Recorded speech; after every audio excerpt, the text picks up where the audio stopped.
to respond first and foremost to Maria's concern. I think it's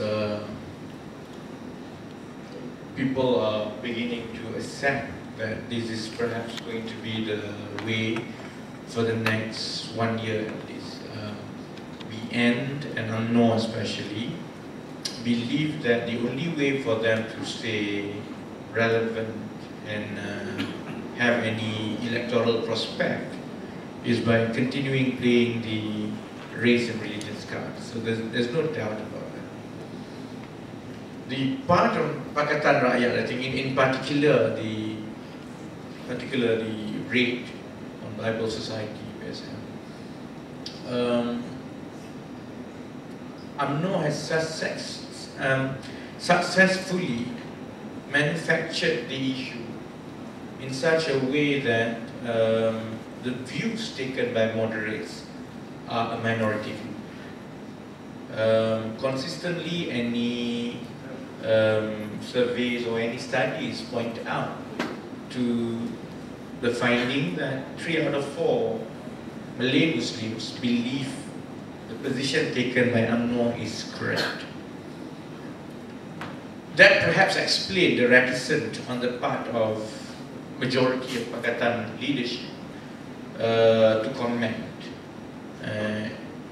In the case of the rate, it is even more delicate because it involves the question of the authority over Islam as a religion in a state, which also involves the palace. These are all the concoction of issues and sensitivities, if not handled carefully, will not just backfire politically, but can only inflame the situation. And I think, to answer Maria's concern, is not just purely a question of political calculation. It is about really finding ways of how to strategize to combat this in a more holistic manner. Because as a strategist for PKR, and I've done a lot of work on behind the scene on policy and election strategy for the Pakatan.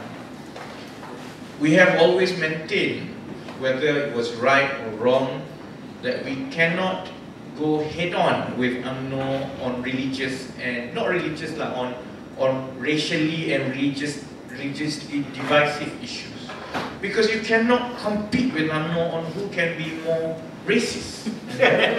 I'm sorry that but it's true, you know.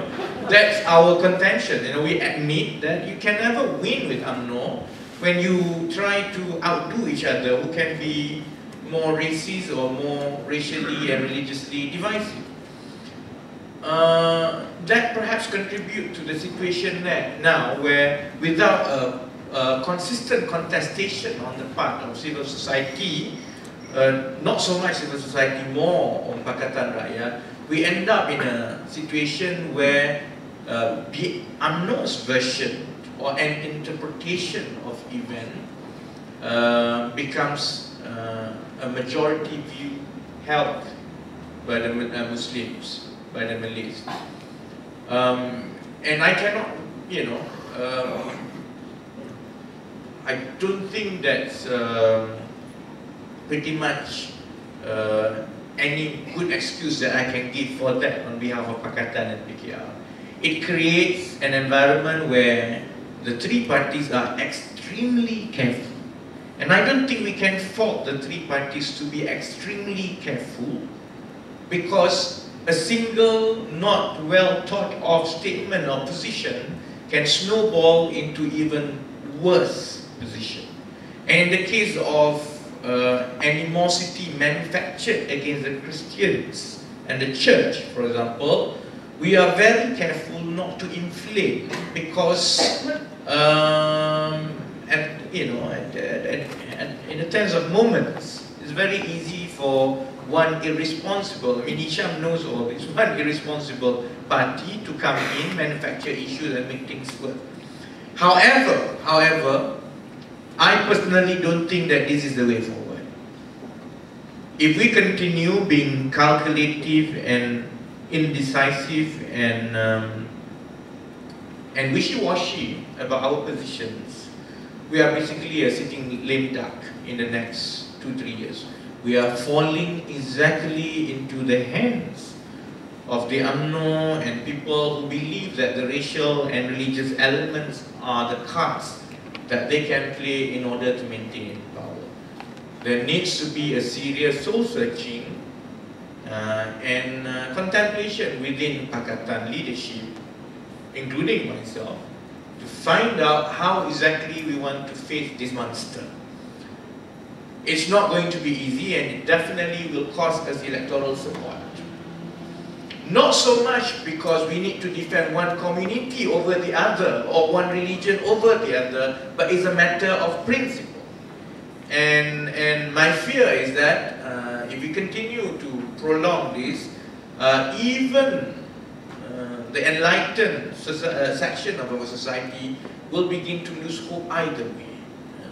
So there needs, I think, internally, Pakatan will catch up with this, and there will be voices who perhaps will want so that we face the demons of racism, of religious cards, and we have to, if we have to suffer the losses, perhaps we have to suffer the losses, at least temporarily, because it is worrying when 3 out of 4 Malay Muslims hold a position that, in my opinion, not so much, I think, how it is being viewed by the non-Muslims. In my opinion, is that there is no basis in Sharia, from whatever I have studied and whatever discussions I had, there doesn't seem to be a basis in Sharia for the positions taken by UMNO currently on the issue. And unless there is a strong pronouncement and strong position taken by Pakatan Rakyat, we will continue being wishy-washy, and therefore we will continue to be under manipulation of people who will continue to use religious and racially divisive cards. Now, it's the same with Komango, I think. I totally share the views of Dato' Saifuddin just now. The right of Komango to bring this issue and the position taken by us to defend Komango's right to highlight the issue does not mean that we may agree 100% with some of the issues being championed. I have difficulty with some of the positions taken by some of the NGOs, and I make no apology for that. Yet at the same time, if every time we have a problem or difference of opinion and we choose to ban or use heavy-handed tactics to outlaw and to manufacture hatred against a group of people, there is no end to it. We are going to be a society which is afraid of our own shadows. And we are going to be a society that can only repeat propaganda but not being able to stand up on our intellectual premium in order to counter this. That's my problem with the way the whole issue of Komango has been dealt with. I think, again, there is a deficit on the part of Pakatan Rakyat in defending the principles. That we need to make sure that organization, parties, people, quarters, whatever they may be, if they have a valid issue, and therefore they are given all space for them to continue, while people who are opposed to those views also have access, full access to rebut, to debate, to make sense, and to intellectually engage the public.